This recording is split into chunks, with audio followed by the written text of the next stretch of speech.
Hello, good morning, ಶುಭೋದಯ. ಇವತ್ತಿನ ನುಡಿ ಮುತ್ತು ಏನಪ್ಪ ಅಂತಂದರೆ, ನಾನು ಕಂಚಿಗೆ ಹೋದಾಗ ಒಂದು ದೇವಸ್ಥಾನಕ್ಕೆ ಹೋಗಿದ್ದೆ. ಆ ದೇವಸ್ಥಾನದಲ್ಲಿ ವಿಶೇಷ ಅಂತ ಅಂದರೆ ಚಿತ್ರಗುಪ್ತನ ದೇವಸ್ಥಾನ ಅದು.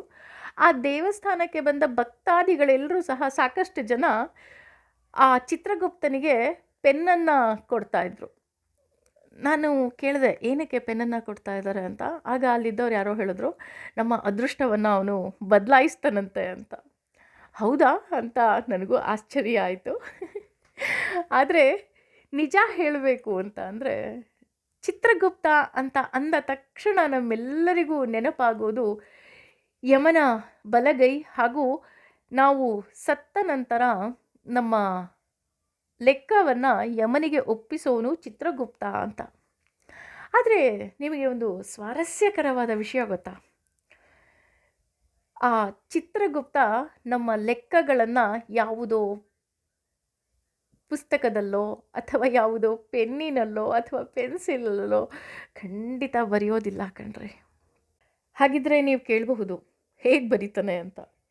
ಹಾಗಿದ್ರೆ ನಿಮ್ಮೆಲ್ಲರಿಗೂ ಒಂದು ಪುಟ್ಟ ಪ್ರಶ್ನೆ ಅಂದರೆ, ನೀವು ಯಾವುದೋ ಒಂದು ಒಳ್ಳೆ ಕೆಲಸವನ್ನು ಮಾಡ್ತೀರಾ ಅಂತ ಅಂದ್ಕೊಳ್ಳೋಣ. ಯಾರೂ ಇರೋದಿಲ್ಲ, ಆದರೂ ಸಹ ಆ ಒಳ್ಳೆಯ ಕೆಲಸ ನಿಮ್ಮ ಮನಸ್ಸಿನಲ್ಲಿ ಹಾಗೆ ಮೂಡುತ್ತೆ ಅಲ್ವಾ? ಉದಾಹರಣೆ, ಯಾವುದೋ ಒಂದು ಪ್ರಾಣಿಗೆ ಊಟ ಕೊಟ್ಟಿದ್ದಿರಬಹುದು, ಅಥವಾ ಯಾರೂ ಇಲ್ಲದೇ ಇರುವಂತಹ ಸಮಯದಲ್ಲಿ ಯಾರಿಗೋ ಒಬ್ಬರಿಗೆ ಕಷ್ಟದಲ್ಲಿ ಸಹಾಯ ಮಾಡಿರಬಹುದು, ಅಥವಾ ಯಾರೂ ಇಲ್ಲದೇ ಇದ್ದಾಗ ನಾವು ಮಾಡಿದ ತಪ್ಪುಗಳಿರಬಹುದು, ಕಳ್ಳತನ ಇರಬಹುದು, ಸುಳ್ಳು ಹೇಳಿದ್ದಿರಬಹುದು. ನಾವು ಅಂದ್ಕೊಳ್ತೀವಿ ನಮ್ಮನ್ನು ಯಾರೂ ನೋಡಿಲ್ಲ ಅಂತ. ಆದರೂ ಸಹ ಅದೆಲ್ಲವುದೂ ಸಹ ನಮ್ಮ ಮನಸ್ಸಿನಲ್ಲಿ ಒಂದು ಚಿತ್ರದ ರೂಪದಲ್ಲಿ ಹಾಗೆ ಉಳ್ಕೊಂಬಿಡುತ್ತಲ್ವ. ಅದಕ್ಕೋಸ್ಕರನೇ ಹೇಳೋದು ಆತ್ಮಸಾಕ್ಷಿ ಅಂತ.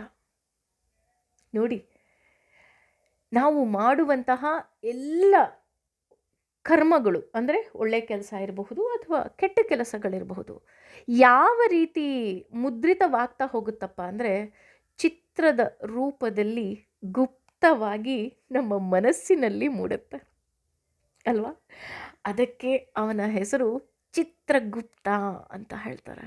ಅಂದರೆ ಚಿತ್ರಗುಪ್ತ ಅನ್ನೋನು ಯಾರೋ ವ್ಯಕ್ತಿ ಅಲ್ಲ, ನಮ್ಮ ಆತ್ಮದಲ್ಲಿ ಮೂಡುವಂತಹ ಗುಪ್ತವಾದ ಚಿತ್ರಗಳೇ ಚಿತ್ರಗುಪ್ತ ಅಂತ ಹೇಳ್ತಾ ಹೋಗ್ತಾರೆ.